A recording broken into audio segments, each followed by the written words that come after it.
today's video, we're going to talk about the golden crossover. We're going to go over how to set it up on your charts and how to trade it. We're going to talk about the pros and cons. We'll also include the difference between the golden cross and the death cross. At the end, we're going to talk about different variations to amplify your trading. The first step of the golden crossover is finding the trend. For that, we're going to use the simple moving average 200. When you click on your simple moving average, you might have to increase the length to 200. Depending on how big you want the SMA to be, you can do the width adjustment or the color. And you can see why everybody likes using the 200 moving average for a trend. When the stock price is above the 200 moving average, it tends to go up. And when it's under the 200 moving average, it tends to go down. The 200 moving average can have some big pullbacks back to it and then moves trend continuation higher. And this is why traders love it, because sometimes the pullbacks are small, but the runs are really big. But be aware, sometimes the pullbacks are big and the run up is small in nature. Sometimes the pullbacks to the moving average can take a long time. This was over 6 months, but the results were worth the wait. Then you had another sideways consolidation for 6 more months before bouncing off the long-term trend, and price ran up higher. You can see price bounced off the trend line again of the 200-day moving average. To get the golden crossover on your charts, apply the simple moving average 50. Same as before, type it in here, adjust your color and length. For this, I'm going to do blue. And here's the golden crossover signal. When the 50 moving average comes over the 200 moving average, it means that it's bullish.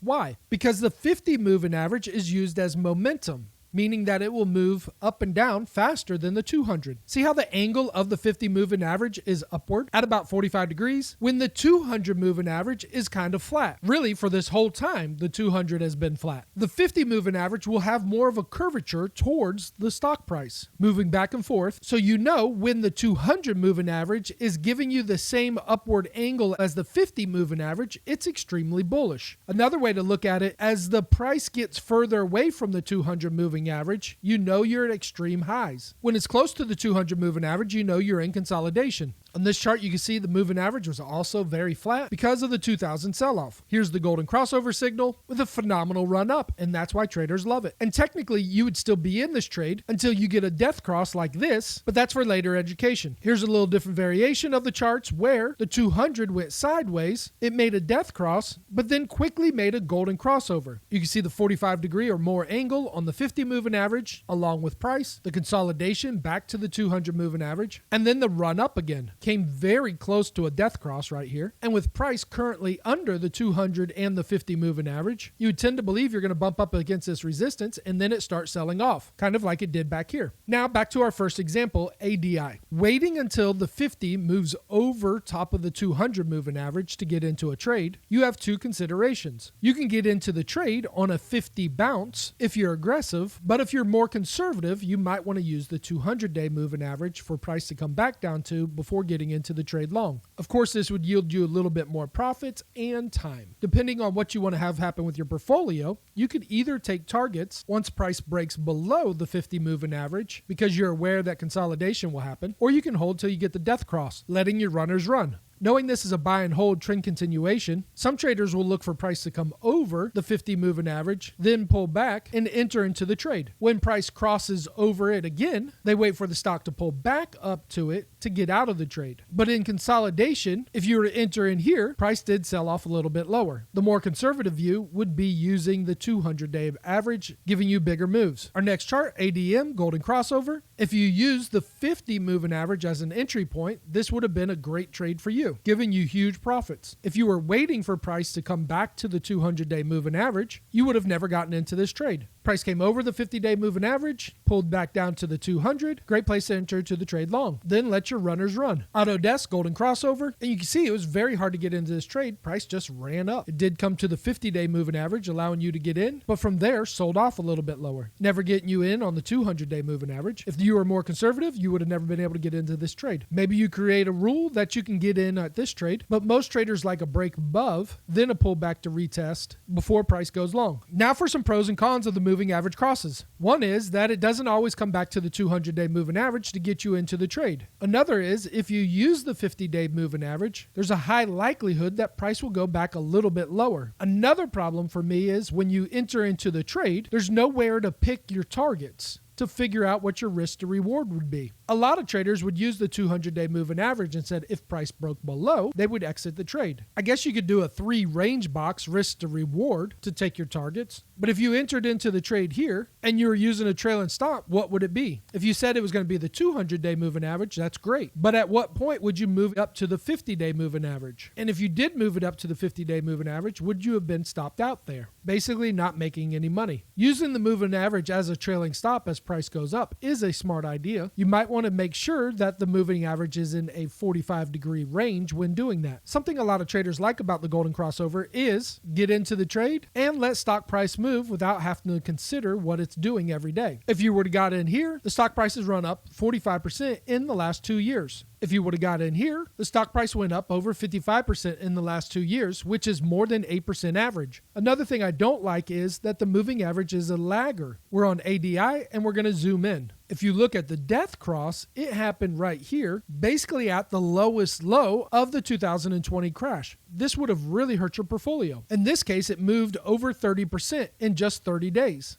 ADM, zoom in, and you can see the same thing. Almost absolutely at the lowest low is when you got the crossover. What if you would have got into the 50-day moving average here, anticipating that the death cross was going to go much lower, at least down to the old lows and make a double bottom. Then after the consolidation, it rockets back up. The death cross entry would have been a losing trade. Now, it's absolutely important that you know what the trend is so that you can trade with the trend, either up or down. Now that we've identified and shown that the moving average is a little bit of a lagger, what can you do differently? I'm not going to leave you hanging. It's the polynomial channel. There are pros and cons to the polynomial channel. The pro is it would have got you in at the absolute bottom before the golden crossover pullback, which was a 35% move in just over 130 days. The next benefit of the polynomial channel is just like the 200-day moving average, it shows you the trend. When it's up, price continues that direction. The other thing about the polynomial channel is it's clear. Buy low at support, sell high up against resistance, giving you the max amount of money. If you were able to get out here at a high,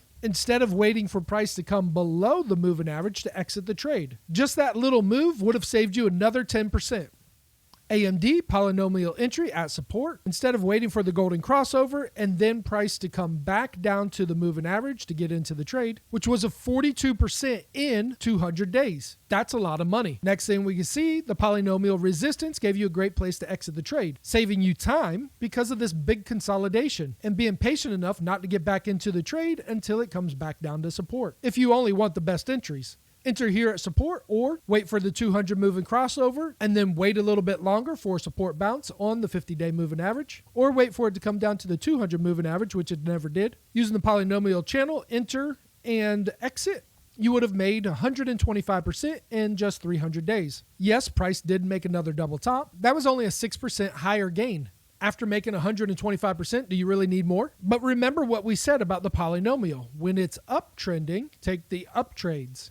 When it's consolidating sideways and even peaking a little bit lower, that's when you'll start to take lower trades, which the 250 moving average are showing us also for a death cross. In some cases, stocks are so bullish, they'll never give you the golden crossover, or it's very faint. But with the polynomial support entry, it is very clear. Enter here and exit at the highs. Right here, we see the death cross, but the polynomial is showing a good bounce because the channel's going upward. The moving crossover can be a little bit difficult, whipsawing you in and out of a trade, thinking it should go up, but then it just comes back down, giving you bad alerts. Now here's the death cross, where price is under the 200-day moving average, was under the 50-day moving average, but now is coming and retesting that 200-day moving average, which would be a great place to short this. Just using the polynomial, it's easier to see. We have a downtrend channel, up against resistance, ready to short, down to old lows, and even lower. I hope this helps bring a little bit more understanding to your trading system on the 200-day moving average crossover system. There's going to be some variations that you're going to have to create in using that